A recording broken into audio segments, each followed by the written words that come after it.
Hello everyone. Let's begin the session of motor drivers. What is a motor? A motor is a machine which converts electrical energy to mechanical energy. There are mainly three types of motors out there: AC motors, DC motors, and other motors like servo motors, stepper motors, etc. Here we are going to learn about DC motor a bit. An electronic motor which is operated by direct current is known as DC motor. DC motors operates on Faraday's principle of electromagnetism, which states that a current carrying conductor experiences a force when placed in a magnetic field. It is mathematically given as F is equals to BIL, where B is the magnetic flux density, I is the current, and L is the length of the conductor within the magnetic field. According to Fleming's left hand rule, if we stretch our thumb, middle finger, and index finger of our left hand to be perpendicular to each other, and the direction of magnetic field is represented by index finger, direction of current is represented by middle finger, and then the thumb represents the direction of a force experienced by the current carrying conductor. These are the parts of the DC motor. These two are brushes.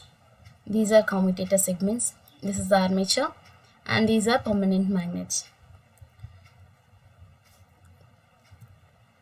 Let's start about know about working of a simple DC motor. Here, this animation helps us in understanding the working principle of a DC motor.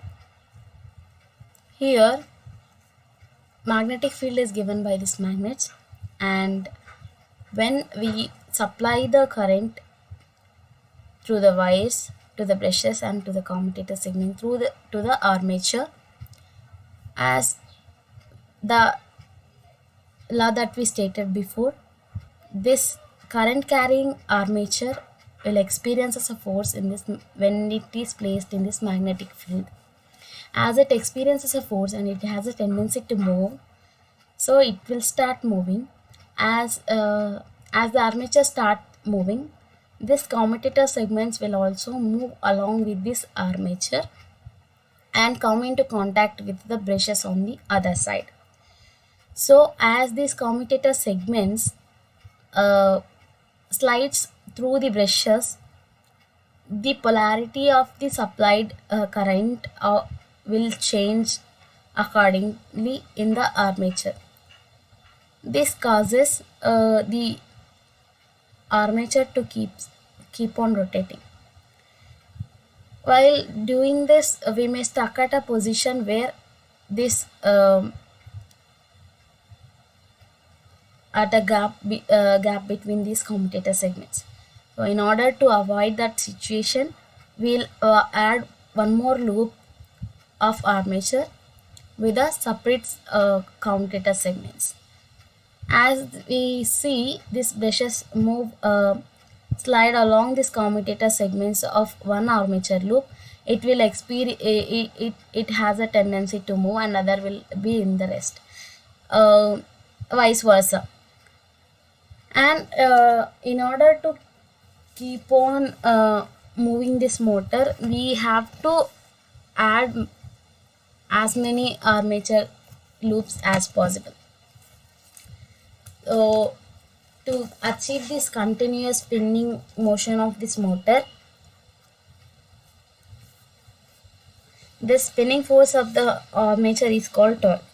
Stronger the torque means faster the speed. So the armature loops will have many wires wrapped around it in order to ensure for the continuous spinning of a motion in a motor. This is how a simple DC motor works. It has good speed control, high starting torque, quick starting and stopping reversing. It is easier to control than AC, and it is cheaper. The applications of DC motor. These are widely used in fans, blowers, pumps, machine tools, electronic cranes, locomotives, and it has many other applications like conveyors, turnables, and other for which where adjustable speed or constant or low speed torque are required. They are also work well in dynamic braking and reversing applications, which are common in many industrial machines. These are some types of motors, DC motors, and this one is a stepper motor. Controlling a DC motor. So for controlling a DC motor, in order to have a complete control over DC motor, we have to control its speed and the direction of its rotation. This can be done by combining the below given two techniques. First one is PWM, also known as pulse width modulation, for controlling its speed, and H bridge for controlling the rotation of direction of the rotation. Pulse width modulation or PWM is a technique where average value of the input voltages is adjusted by sending a series of on-off pulses. The speed of a DC motor can be controlled by varying its input voltage.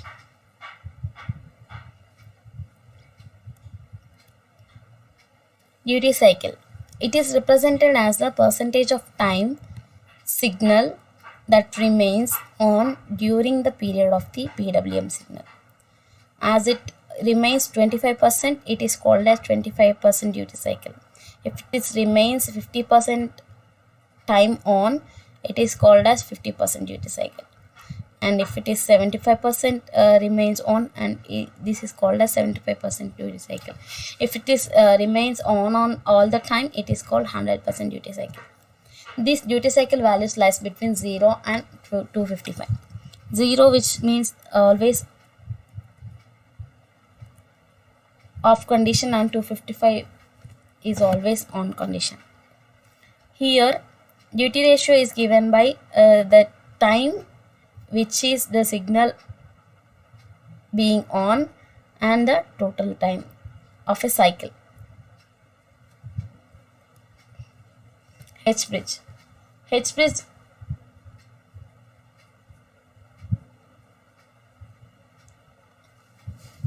H bridge is an electronic circuit that switches the polarity of a voltage applied to a load to turn the directions of a motor. It allows the DC motors to run either forwards or backwards. A H bridge is built with 4 switches and a motor in the center, forming an H-like arrangement. This animation illustrates the H bridge circuit working. Closing two particular switches at the same time reverses the polarity of the voltage applied to the motor. This causes the changes in the spinning direction of the motor. As we see, it is spinning forward, now it is spinning backward.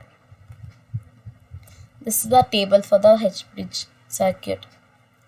Here on of this 0 1 means high and low, while we are giving one high for particular switches, we are making it we are changing the direction of the rotation of this motors to forward or backward. What happens if we directly connect the motors to any microcontrollers? It won't work properly because we cannot directly connect motors to any microcontrollers. Why we don't why we can't connect the motors to any microcontrollers, that we'll going to know. Motor drivers. What is a motor driver? A motor driver is a current amplifier which acts as an interface between these motors and the control circuits like microprocessors or microcontrollers. Why we need a motor driver? DC motor operates on high amounts of currents whereas any ICs such as microprocessor microcontrollers works on low current signals. That is why we cannot connect motors directly to any microcontrollers or microprocessors. This function of motor driver.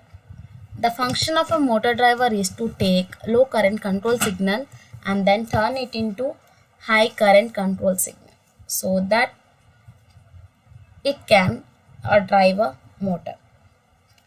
Thus, it acts as a bridge between this microcontroller and DC motor.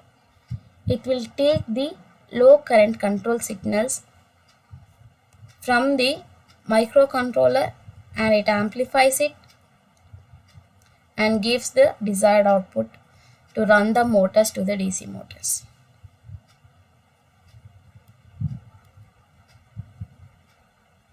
Working of a motor driver. Through the input pins of microcontroller unit, we give the values that for the motors to be run. These are in low. It will be in low. Those will be low current control signals. We will provide that low current control signal to the motor driver, and we'll supply a external voltage to this motor driver so that it can amplify the low current control signals which are received from MCU, and it will drive these motors according to the inputs that we are given.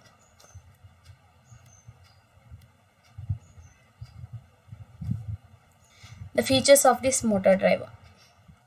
It has better performance. Like we cannot control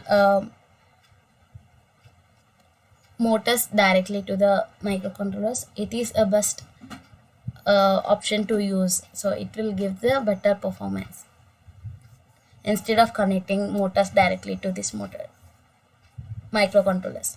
It has high level functionality. It provides high voltage, provides high current drive, and it protects the motors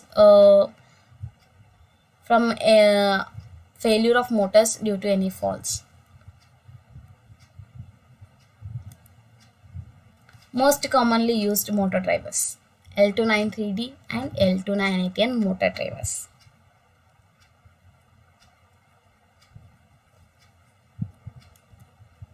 L293D motor driver.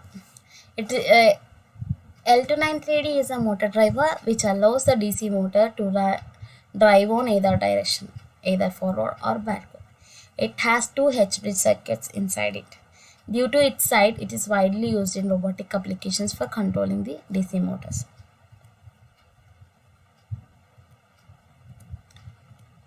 Here, this is the pinout of L293D motor driver.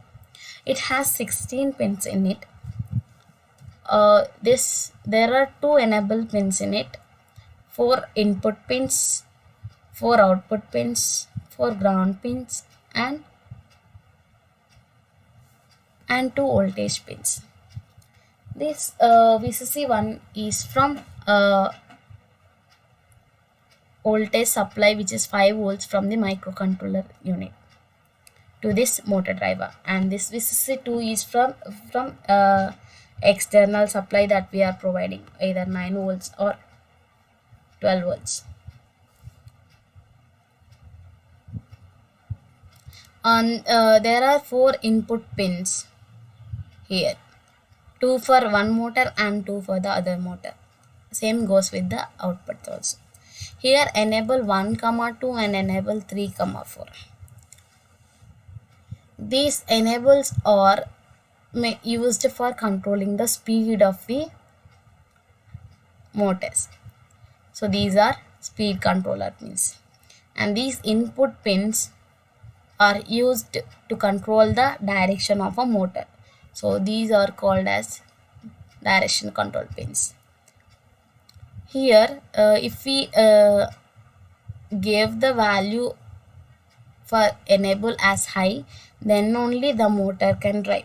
If we stop the if we don't give the enable value as high, instead if we give it as low, which means uh, even though we give the inputs for this motor will not work until we give the enable as high. Same goes with this enable.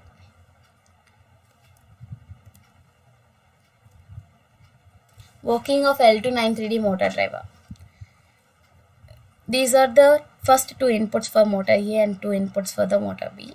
We need two enable pins for one for motor A and one for motor B. Here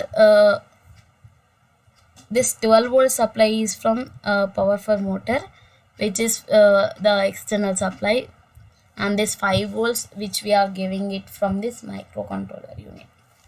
These two are motors. Output for this first two output for the first motor and next outputs for the second motor. When we give the enable pins as high, then when we give the inputs to this motor, then only this motor will drive according to the inputs that we give. This is how L293D motor driver works.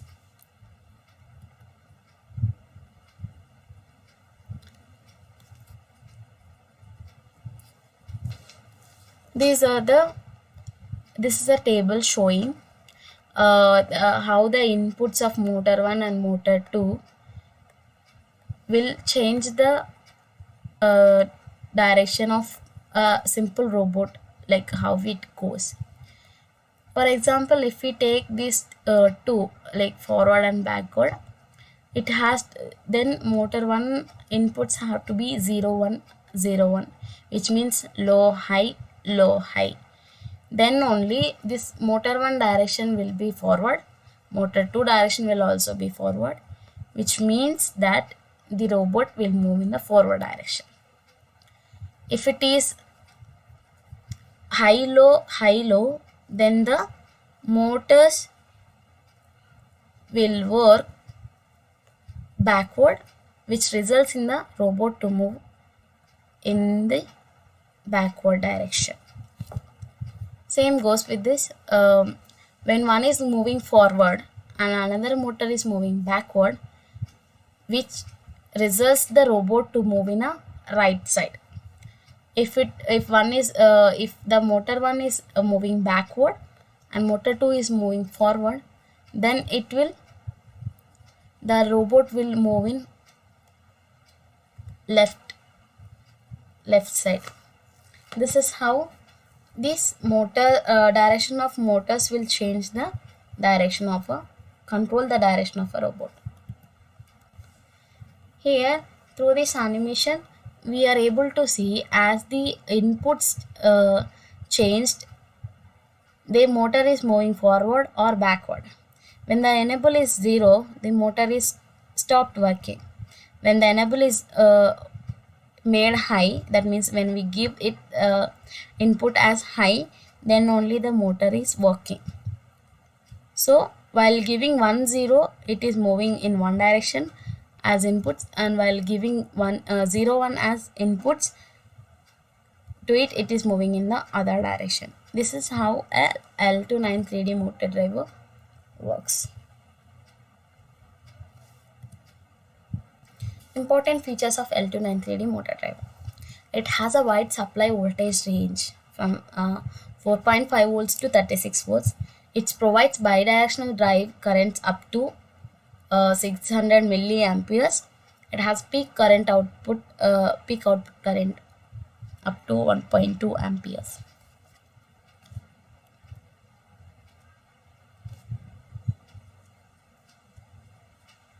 L2918 motor driver. This L2918 motor driver is also having a dual H-bridge motor driver, which allows speed and direction control of two DC motors at the same time. It can drive DC motors that have voltages between 5 volts to 35 volts with a peak current up to 2 amperes.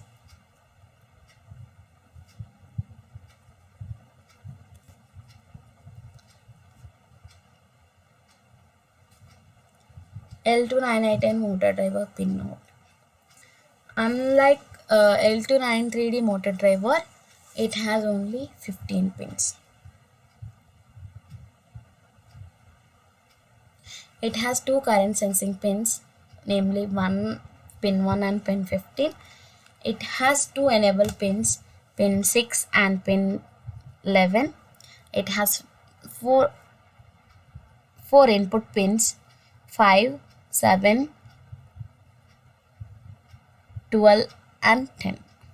It has four output pins, 2, 3 and 13, 14. It has one ground pin and it has two supply voltage pins. One is for external supply of voltage, another one is for connecting with the supply voltage from this microcontroller unit. Features and specifications of L298N motor driver. It has motor supply current which is maximum of 2 amperes. Its motor supply voltage maximum is 46 volts. Its driver voltage will be from 5 is between from 5 volts to 35 volts. It has a driver current up to 2 amperes. It has heat sink for better performance. The applications of L298N motor driver. To drive DC motors and stepper motors, it has wide applications in robotics. Now coming to the differences between L293D and L298N motor driver. It has difference in drive voltage. Drive voltage required to run the DC motor can be anywhere between 4.5 volts to 36 volts for L293D, whereas it is between 5 volts to 46 volts for L298N motor driver. IC operating voltage for L298N is between 4.5 volts to 5.5 volts, whereas it is between 4.5 volts to 7 volts for L293D motor driver. The maximum output current through one channel of L293D is 600 milliamperes, whereas L298N motor driver can give up to 2 amperes from both channels. L293D motor driver contains a quadruple half H driver, meaning all the 4 inputs and output lines are independent, while L298N is a dual full H driver. Only the full drives can be used. This L293D is usually used for controlling motors rated at low current, while this L298N motor driver can be used for controlling high current motors too. Where L293D motor driver, we can use it on breadboard friendly. It is said to be breadboard friendly, and L298N motor driver IC cannot be inserted on a breadboard, so we cannot use L298N motor driver on breadboard as we use L293D. A simple motor driver code to drive motor forward or backward. In order to move this motor forward or backward, first we need to define the pins. So here we are observing 6 pins in total. 2 are enable pins and 4 are input pins. These 3, 4, 5, 9, 8, 10. These pins, this number represents the pins of the Arduino. These 2 are enable pins, 3, 9, and 4, 5 are inputs for first motor and 8, 10 are inputs for second motor. Then we have to assign the mode for these pins. So we will set up the pin mode in the void setup. So we are giving we have to set up this pin mode of these pins to be output. This simple. Then in the void loop, for moving forward, we have to make both the motor enables as high, so that the motor will run as per the instructions that we are giving in the inputs. So this is to run forward and this is to run backward. Here this enables can be used in two ways. By using digital write functions, we are enabling it as high or low. In digital write function, we can give the values as high or low only. But while using analog write functions for this enables, we can vary the speed of this motor by giving the numbers between 0 to 255, as we studied it in the pulse width modulation topic. That is how we change the speed of a motor, and while changing these inputs for this values for these inputs, we change the direction of a DC motor. This is how we connect the Arduino with the DC motor. This is the L293D motor driver. We used these green wires represents the enable pins which are connected at the 3rd and 9th pin of the Arduino, and here there are 6 pins in which are represented specially on this Arduino. Number 3, number 5, 6, 9, 10, 11. These pins are also known as PWM pins. If we are using these pins as enables, we can write the analog. We can use the analog write function to change the to vary the speed of this motor. And these blue wires represents the inputs for this motors. Outputs are connected to this DC motors, and this is where VCC1 is from this microcontroller, and we connected the ground of microcontroller to the ground of this L293D motor driver. And here external supply of voltage is given as VCC2. Thank you.